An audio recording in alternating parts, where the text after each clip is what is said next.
So hey guys, welcome back to my channel. तो आप लोग कैसे हो? आई होप आप लोग अच्छे होंगे। मैं भी बिल्कुल अच्छी हूँ। तो आज मैं फिर से आप लोगों के लिए एक न्यू रिएक्शन वीडियो लाई हूँ गाइस। आज मैं जिस सॉन्ग पे रिएक्शन करने वाली हूँ, सॉन्ग का नाम है दरदिया। ये सॉन्ग 1 मंथ पहले निकली है, खेसारी भैया का है। आपको पता है मैं खेसारी भैया के सॉन्ग पे ज़्यादा रिएक्शन करती हूँ क्योंकि मुझे वो बहुत अच्छे लगते हैं। ठीक है, तो गाइज हम लोग बिना टाइम वेस्ट किए हुए वीडियो करते प्ले, देखते कैसा है ये सॉन्ग, फिर हम लोग करते बात।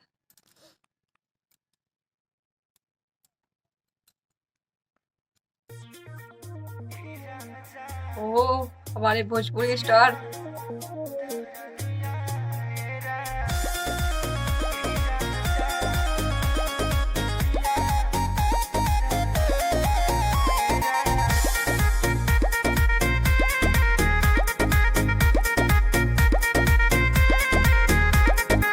कदेला कौची ना हमारा बुझाता, भोरे से काहे तू पजरिया पिराता।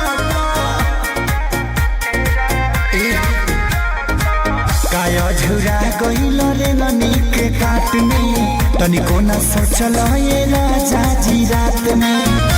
चली दी हलकास के बरदिया ए राजा, बरदिया ए राजा, उठे दरदिया ए राजा, दरदिया ए राजा, उठे दरदिया ए राजा।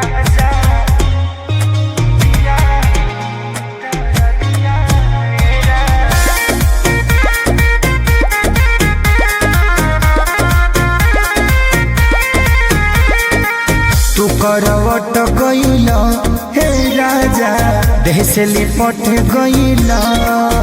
हाँ, झूठो के कइल चिरहुरी बना, देहिया में सट गइल।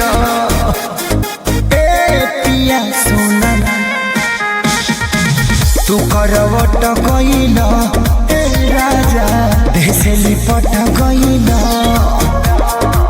झूठो के कइला चिरौरी बना, लगे तू सट गइला।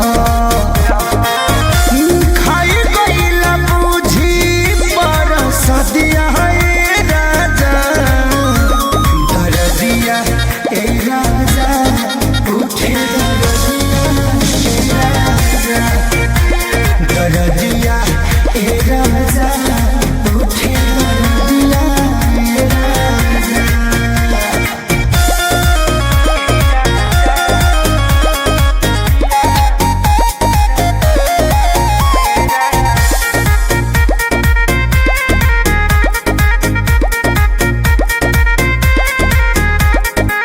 भैल बेहारा बनम हे पिया, कैल न दारा बनम। हाँ, कसले न कोरा में मेरो दैया, सुन खेसारी सरगम। ए पिया भैल बेहारा बनम हे पिया, कैल न दारा बनम।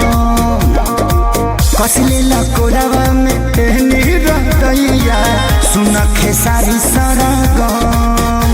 हाँ, असर न करहता हरदिया ए राजा, दरदिया ए राजा, उठे दरदिया ए राजा, दरदिया ए राजा, उठे दरदिया ए राजा। सॉन्ग खत्म हो चुकी है। आप प्लीज बताइए कि आपको अच्छी लगी। अगर अच्छी लगी हो तो प्लीज गाइस मेरे चैनल को सब्सक्राइब कर दीजिएगा, वीडियो को लाइक कर दीजिएगा, बेल आइकन को प्रेस कर दीजिएगा।